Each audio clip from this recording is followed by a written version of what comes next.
عید الاضحیٰ آ رہی، اللہ کی مان کے چلو، اللہ کا حکم ہے قربانی کرو، اللہ کے حکم ہے اگر ایک آدمی 1 کروڑ روپے صدقہ کر دے، 1 کروڑ روپے صدقہ کر دے اور ایک قربانی نہ کرے، ایک جانور ذبح نہ کرے، 15-20 ہزار کا بھی کچھ چھوٹا موٹا بکرا آ ہی جاتا ہے نا، تو 15-20 ہزار 25 ہزار کا اس نے دمبا ذبح نہیں کیا اور 1 کروڑ روپے صدقہ کر دیا، نہیں تو چاہے 10 کروڑ صدقہ کر دے، ہاں یہ قربانی قبول نہیں، یہ تو نافرمان ہے، اللہ کے ہاں گناہ گار ہے، اللہ کو تیرے پیسوں کی ضرورت نہیں ہے، ہاں اللہ کو تیرے پیسے کی ضرورت نہیں، حکم پورا کرو، آج کا حکم ہے قربانی کرو، آج کا حکم ہے قربانی کرو، اللہ کے نام پر خون بہاؤ، اس لیے حکم کیا ہے کہ جانور کو پہلے سے لو، بہتر یہ ہے جانور کو پہلے سے لے کے رکھو، خود کھلاؤ پلاؤ تاکہ انس ہو جائے، محبت ہو جائے، وہ آپ کو پہچانے، آپ اس کو پہچانو، آپ کو اس سے انس ہے، اس کو آپ سے انس ہے،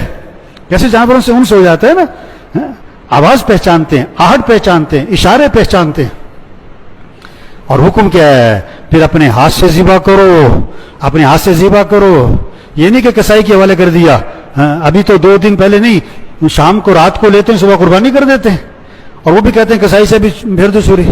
بہت سارے تو کھڑے بھی نہیں ہوتے پاس کہ نہیں ہم سے خون نہیں دیکھا جاتا، نہیں، مسلمان بزدل نہیں ہوتا، مسلمان ڈرپوک نہیں ہوتا ہے، ہاں اپنے ہاتھ سے ذبح کرو اور اس جذبے سے ذبح کرو کہ اللہ اگر تو حکم دیتا کہ بیٹے کو ذبح کر تو میں کر دیتا۔ ہاں ابراہیم علیہ السلام نے جب بیٹے سے پوچھا کہ بیٹا یہ حکم ملا ہے کہ تجھے ذبح کروں، تو بیٹے کا جواب سنو، بیٹا آگے سے کیا کہہ رہا ہے، یا ابت فعل ما تؤمر ستجدنی انشاء اللہ من الصابرین، اے میرے والد آپ کو جو حکم ملا ہے آپ کر گزریں، آپ انشاءاللہ مجھے صبر کرنے والوں میں سے پائیں گے، میں تیار ہوں، کس کے لیے ذبح ہونے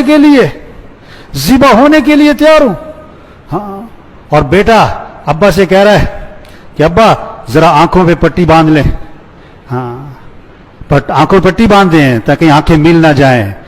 چاہ دونوں کی چھری چلانا مشکل نہ ہو جائے، میرے پاؤں باندھ دیں، تڑپوں گا، خون کے چھینٹے آپ کے کپڑوں پہ پڑیں گے، ماں دیکھے گی تو دکھ ہوگا۔ ہاں یہ جذبہ جو اسماعیل علیہ السلام میں آیا، یہ باپ کی تربیت نہیں، باپ تو چھوڑ کے چلے گئے تھے، اسماعیل علیہ السلام ماں کے پاس رہے تھے، یہ حاجر علیہ السلام کی تربیت ہے کہ بیٹے کے اندر یہ جذبہ ہے،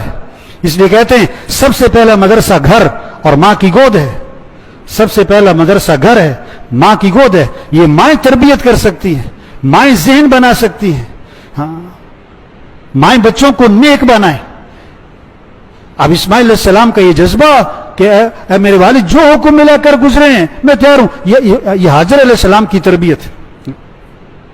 اسماعیل علیہ السلام بھی تیار بیٹے کو ذبح کرنے کے لیے،